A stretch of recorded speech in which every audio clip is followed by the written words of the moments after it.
नमस्कार, मैं आरती आप सभी का स्वागत करती हूँ। छोटा सा गीत गाने जा रहे हैं, सोहर गीत है। अच्छा लगे तो लाइक सब्सक्राइब जरूर कीजिएगा। हमारा गीत कैसा लगा कमेंट में बताइएगा। हमरे होरिला हो अय्या सुना हो सखी, हमरे होरिला हो अय्या सुना हो सखी, हमरे होरिला हो अय्या सुना हो सखी, हमरे होरिला हो अय्या सुना हो सखी, हमरे होरिला हो अय्या सुना हो सखी, हमरे होरिला हो अय्या सुना हो सखी। पहिला महीना सखी कुछ न बुझाए हो, पहिला महीना सखी कुछ न बुझाए हो, दूसरे में मन हुली अइले सुना हो सखी, दूसरे में मन हुली अइले सुना हो सखी, हमरे होरिला हो अय्या सुना हो सखी, हमरे होरिला हो अय्या सुना हो सखी।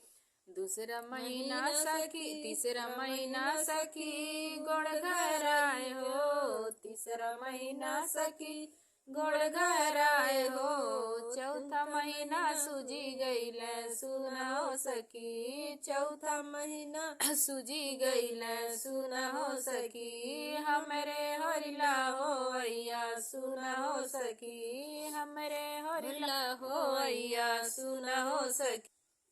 पांचवा महीना सखी कमर पिराए हो, पांचवा महीना सखी कमर पिराए हो, छठवा में देह भारी भइले सुना हो सखी, छठवा में देह भारी भइले सुना हो सखी, हमरे होरिला हो अय्या सुना हो सखी, हमरे होरिला हो अय्या सुना हो सखी, हमरे होरिला हो अय्या। सतवा महीना कुछ कहलो न जाए हो, सतवा महीना कुछ कहलो न जाए हो, अठवा में सैया ऋषि अइले सुना हो सखी, अठवा में सैया ऋषि अइले सुना हो सखी, हमरे होरिला हो अय्या सुना हो सखी, हमरे होरिला हो अय्या सुना हो सखी।